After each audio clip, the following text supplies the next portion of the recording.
moi j'ai commencé par la peinture, dès l'âge de 11 ans, pour habiter une solitude.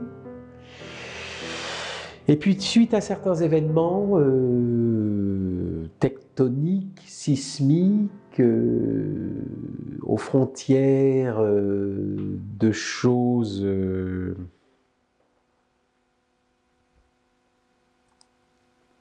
avec lesquelles je me débat, j'ai commencé à mettre des mots dans certains tableaux, à écrire au sein du tableau, afin de créer entre la chose représentée, le verbe qui est posé, une conversation entre ces choses-là qui crée un tiers absent. Alors, je ne sais pas si c'est du surréalisme, je ne sais pas. En tout cas, il y a peut-être une bâtardise de l'étang qui fait que ces choses, elles ne sont pas attendues par un format classique. Alors, les mots sont souvent blancs dans les tableaux à la peinture blanche, et sur papier, ils sont écrits plus au crayon ou dans des couleurs terreuses. Les phrases au fusain générisent en général les expositions, en sachant que avant l'exposition à Tchok, il y a eu une exposition au Musée des Sables d'Olonne qui m'a pas mal bouleversé, où j'étais en conversation avec le peintre Victor Bronner. C'est aussi pour ça que pour le centre du Staritz, je voulais terminer l'exposition par une tête de Victor Bronner sur monochrome, qui assoit peut-être un féminin retrouvé, un féminin intérieur. Je préfère parler d'un féminin intérieur plutôt que d'un féminin sacré, où ça c'est peut-être une langue plus ésotérique. Alors la table à repasser n'est pas présente, mais elle est dans des aquarelles. Les enfants l'ont comptée, elles sont 5 ou 6. Parce que je crois beaucoup à des choses organiques au sein des performances, des happenings. C'est vrai que j'aime bien jouer des choses devant ces installations de dessin et de peinture, où je raconte des œuvres de l'histoire qui m'ont touché. Et il y a un tableau charnière, à mon avis, pour Ustaritz. Je vais vous lire ce qui est écrit sur ce gazon. Dans la lumière de mon songe, Manet a peint le Gilles et Poussin propose un nouveau déjeuner. Donc je pars d'un petit mensonge, puisque comme vous le savez, Manet a peint le Fifre et le Gilles a été peint par Watteau, mais il y a peut-être une façon de faire bugger des histoires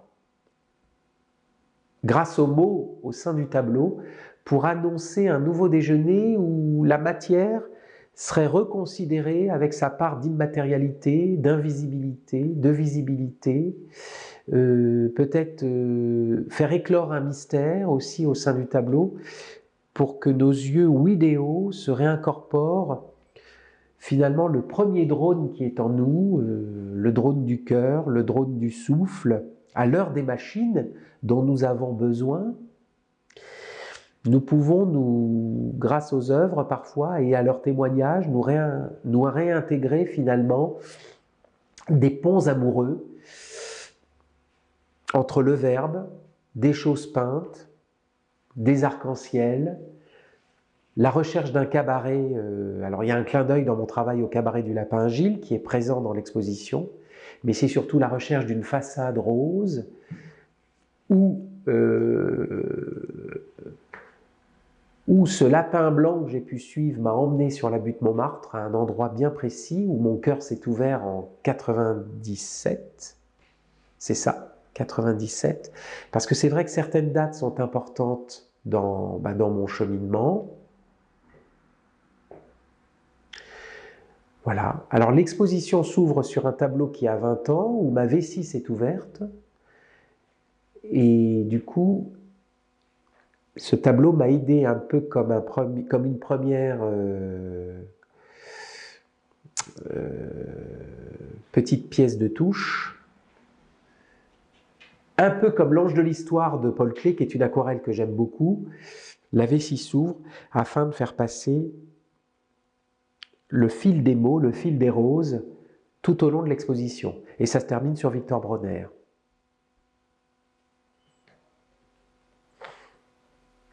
Alors moi, je fais pas mal de mail art aussi. J'aime bien poster des caducées, des symboles, des petits messages. En général, c'est 3 ou 4 lignes.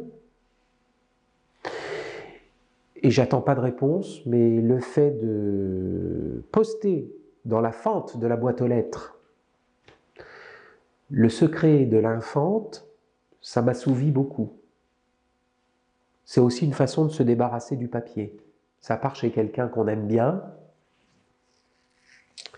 et ça finit dans un tiroir ou à la poubelle, mais c'est lu, c'est vu.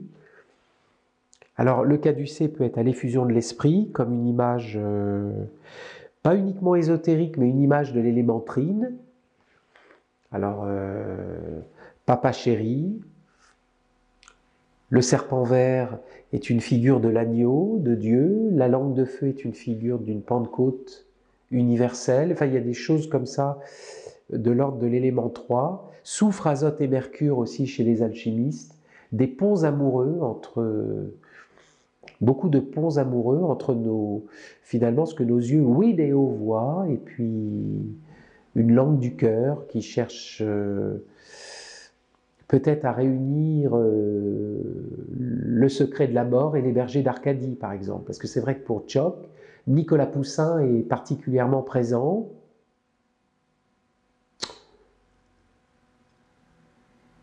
Le grand vers de Duchamp, à travers une aquarelle qui est parfois posée au sol. Et puis le fait aussi de dire au début d'une installation, je pose mal mon grand verre, je bug avec lui pour témoigner d'un raté afin de mieux déformater un format, puisque nous allons peut-être dans le concile du Poussin vers le dernier grand vitrail, et pourtant ça passe par du papier, ça passe par de la toile, ça passe par des choses opaques. Les toiles ne sont pas vernies, je ne pourrais pas vernir un monochrome.